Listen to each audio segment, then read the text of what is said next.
ভঙ্গুর অর্থনীতির মধ্যে নৌবাহিনীকে অত্যাধুনিক করতে পাকিস্তানে চলছে বৃহৎ কর্মযজ্ঞ।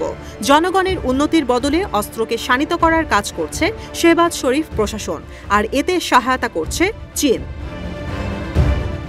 সম্প্রতি উহানে উন্মোচন করা হয়েছে অত্যাধুনিক হ্যাঙ্গার শ্রেণীর সাবমেরিন, যা পাকিস্তানের নৌবাহিনীকে হস্তান্তর করেছে চীন। PNSM শুশুক সাবমেরিনটি পাকিস্তানের ইতিহাসে দ্বিতীয় হ্যাঙ্গার শ্রেণীর সাবমেরিন। 2015 সালে শি জিনপিংয়ের ইসলামাবাদ সফরে ডুবোজাহাজ কেনার চুক্তিতে সই করে পাক প্রতিরক্ষা মন্ত্রণালয় ও চীনা ship building and offshore international company. চুক্তি অনুযায়ী 4টি সাবমেরিন চীনে তৈরি হবে, বাকি 4টি সাবমেরিন তৈরি হবে করাচি শিপইয়ার্ড অ্যান্ড ইঞ্জিনিয়ারিং ওয়ার্কে, যার প্রযুক্তি সরবরাহ করবে বেইজিং।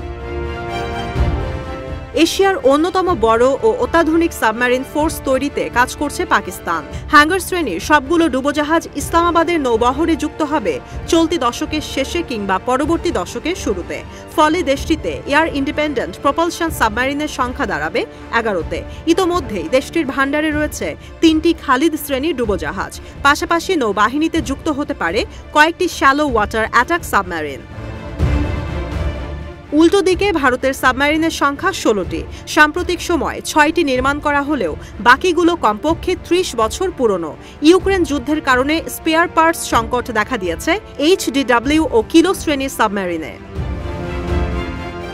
ভারত মহাসাগরে নরেন্দ্র মোদীর ঘাড়ে নিঃশ্বাস ফেলছেন শি জিনপিং। স্যাটেলাইটের ইমেজ বিশ্লেষণে দেখা গেছে এই অঞ্চলে নৌঘাঁটির সংখ্যা ও পরিধি বাড়িয়েছে চীন। শ্রীলঙ্কার হাম্বানটোটা বন্দর পরিচালনার দায়িত্ব গেছে বেইজিংয়ের হাতে। শ্রীলঙ্কার পাশাপাশি মালদ্বীপেও নিয়মিত ভিত্তিতে ভিড়ছে চীনের রিসার্চ ভেসেল। ভারতীয় গণমাধ্যম ইন্ডিয়া.com-এর দাবি, নয়াদিল্লির কালভারি শ্রেণীর সাবমেরিনকে টেক্কা দিতে বিশেষভাবে হ্যাঙ্গার শ্রেণীর সাবমেরিন তৈরি করা হয়েছে। ভারতের কাছে বর্তমানে 3টি কালভারি যুদ্ধজাহাজ রয়েছে। 2030 সাল নাগাদ যুক্ত হবে আরও 3টি। ধারণা করা হচ্ছে পাক সাবমেরিনে AIP প্রযুক্তি সংযুক্ত করা হয়েছে। এর ফলে গভীর সমুদ্রে কালভারির চেয়ে অনেকটাই এগিয়ে থাকবে পাকিস্তানি হ্যাঙ্গার সাবমেরিন। 2018 সালে তুরস্কের কাছ থেকে 4টি মিলজেম শ্রেণী করভেট কেনার চুক্তিতে সই করে পাক নৌবাহিনী। পাশাপাশি আগস্তা 90B সাবমেরিন উন্নয়নের জন্য আরেকটি তুর্কি প্রতিষ্ঠানকে দায়িত্ব দেওয়া হয়েছে।